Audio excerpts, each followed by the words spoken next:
I'm Pastor Tom, and welcome to the Sunday Sermon. You got to move, you got to move, you got to move, you got to move, you got to move, child, you got to move, you got to move, 'cause when the Lord gets ready. All right, I'm reading to you now from Genesis chapter 43. I'm going to read verses 1 through 15. Well, the famine got worse. And it came about that they finished eating the food, the grain, which they had been able to bring back from Egypt. And so their father, that is Jacob, also known as Israel, said to them, "Well, go back and buy more food." Judah spoke up and said, "That man solemnly warned us, 'You shall not see my face unless your youngest brother is with you. If you send our youngest brother Benjamin with us, then we will go down and buy food. But if you do not send him, we won't go." The man said, "Don't come back without him." Then Israel, Jacob, two names, remember, he said, "Why did you do this, treating me so badly, telling that man that you still had another brother?" And they said, "He interrogated us, asking about our relatives particularly. 'Is your father still alive? Do you have another brother?' We answered his questions. We had no idea that he would say, 'Bring your youngest brother down.'" And then Judah said to his father, "Send Benjamin with me. We will get up and we will go, and in this way we will survive the famine. We, you, all of the children, and I myself will guarantee Benjamin's safety. You can hold me responsible for it if I do not bring him back to you and set him before you. You can blame me forever." And as it is, if we hadn't already waited so long, we could have been there and back twice. Israel said to them then, "If it must be so, then do this. Take some of the best products of the land in your bags and carry them down as a present for that man, a little balm, a little honey, aromatic gum, myrrh, pistachio nuts, almonds, and take double the money in your hand. Take back what you found in your sacks, because it might have been a mistake. And take Benjamin and go back. And may El Shaddai grant you compassion in the sight of that man, that he might release to you your other brother and Benjamin. And as for me, if I am bereaved of my children, then I am bereaved." So they prepared a gift, took double the money in their hand, and Benjamin with them, and they arose and went down to Egypt and stood before Joseph. Okay, just a couple of quick interesting things in the story. So first, so this is the kind of stuff that I go, "Oh, that's interesting." You may go, "Huh?" But, don't worry, this sermon will come after I get done with that.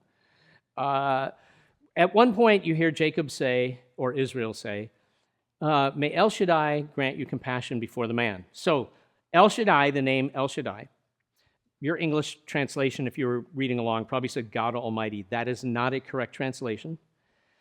The name El Shaddai in Genesis has a meaning of fertility. And it means something like, literally, the name is literally something like the God of both breasts. It's an image of God as a fertility God capable of making people pregnant and have kids.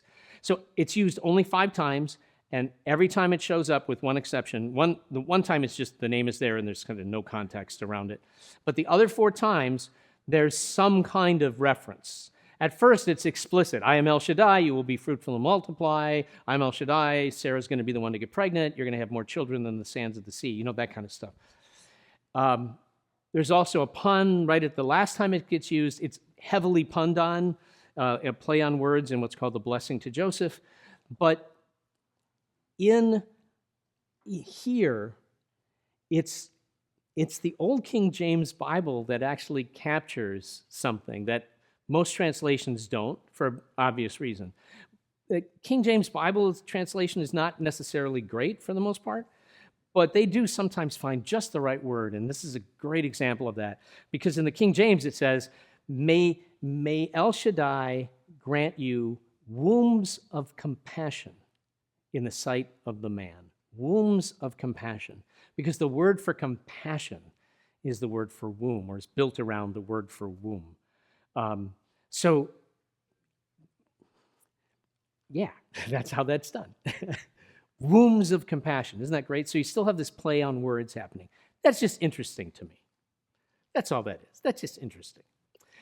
Another thing I want to remind you of is that there's two versions of the telling of the story, and they're just kind of brought together for us. And in one version of the story likes to refer to Jacob by the blessing name, which is Israel, the one who strives with God.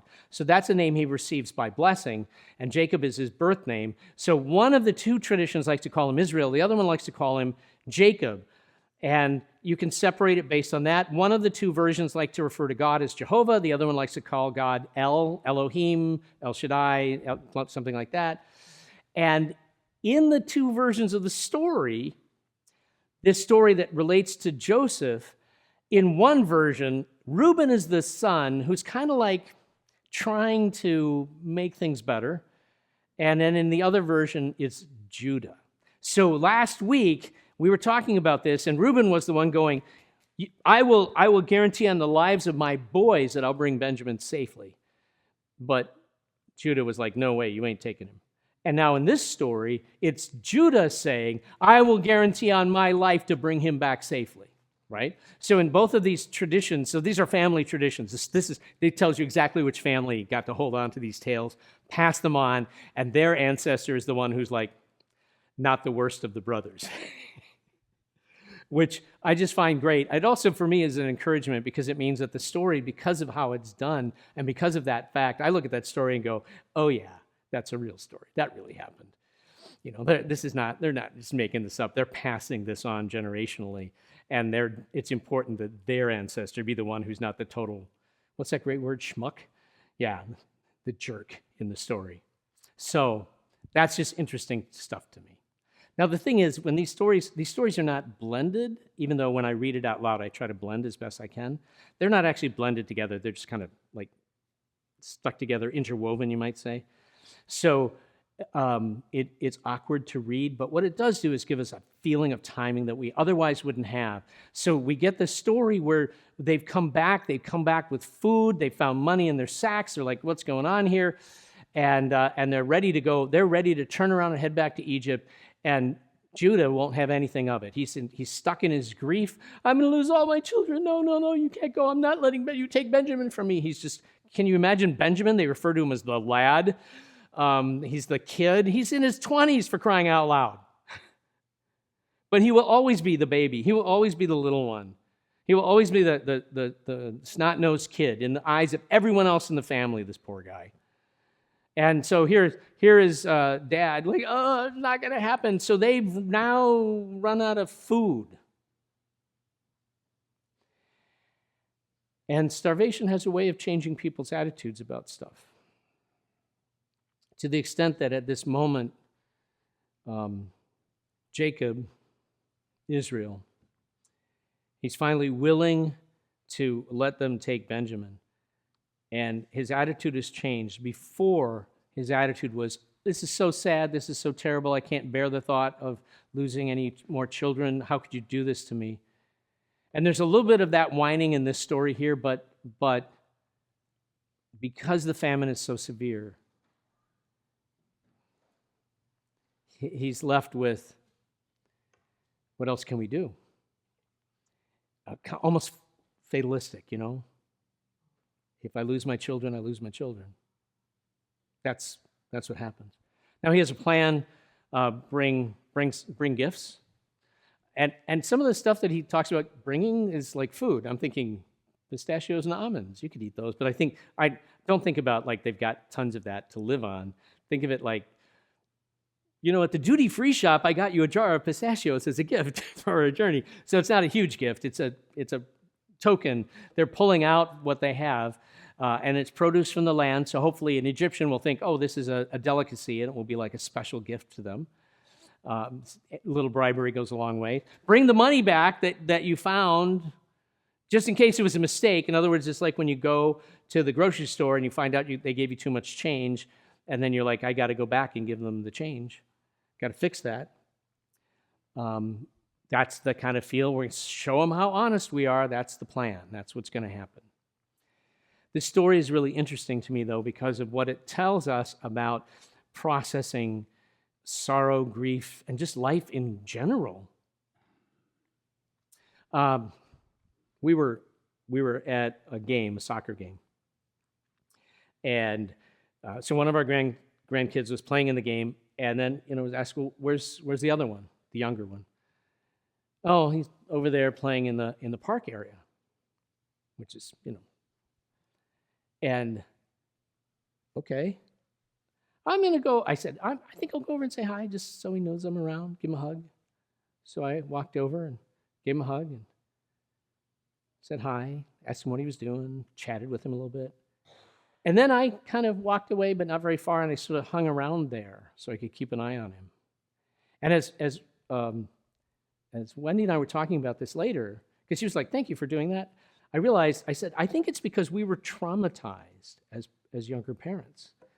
It's 35 years ago next month that Jacob Wetterling was taken. So we went from, okay, just let me know where you're going to be, and then out you guys would go, and it would just be like whatever, and come home. I mean, that's how I grew up, didn't you? Like, you get kicked out the door in the morning and see you at dinner time or something. And it was just like you would just roam the neighborhood, roam the fields, whatever. Just how far did you go today? Miles and miles. Exploring, finding stuff. I mean, it was just normal. And all of a sudden, we became hyper-vigilant parents, because we were so afraid the same thing might happen. That was terrifying. Now, the statistical probability of it happening is ridiculously small, but oh my goodness, we were just terrified. And became these hyper-vigilant parents. And I still have that trauma, obviously, so there I am, kind of like keeping a side eye on my grandson to make sure that, everything's fine. And I think about that. I think about the way in which we go through our lives, and we have all of these things that come into our lives, and all of this stuff that we value and we cherish. And then we're like, well, what if it goes bad? What if it falls apart? We were praying for the couple that just got married yesterday. Everyone gets married thinking it's going to be happily ever after. Everyone who's been married for any length of time knows, not always. Even if it is ever after, like your whole life you are together, even if it's 25 years, 50 years, whatever, you're still like, and we still argue sometimes, and there are times when I just don't want to look at them and stuff like that. Right? And we do that, don't we? Yeah. So, there's pain. It's hard to process that thought, but when you say yes to love, you are saying yes to pain, aren't you? Isn't that how that works? It's a guarantee that we're going to hurt each other's feelings, we're going to disappoint each other, and maybe it's going to be really bad, or maybe it's just going to be the ordinary things of life, but it's going to happen. And to say yes to love is by definition to say yes to pain. So the way I really came to understand this was I was dealing with folks who, widowed, the surviving spouse after funerals and doing a lot of that kind of work. And every so often, some people did well. You could see them processing through their grief. And by the way, grief is, the main work of grief is about 2 years, but the grief is always there. It never goes away. But the main work of it's typically, on average, about 2 years. But you see sometimes people kind of get stuck in their grief. It's like overwhelming for them. And I found myself once in a situation where I was talking to someone where it was overwhelming for them. I asked this question. I said, if you knew on the day that you got married how much this would hurt, would you still have chosen to get married? And the answer was, of course. In other words, this pain is a price worth paying for the blessing of that life together in love.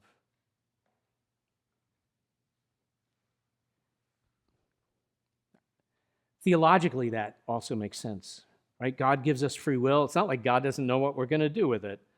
God knows that we're going to be broken, that we're going to make bad choices.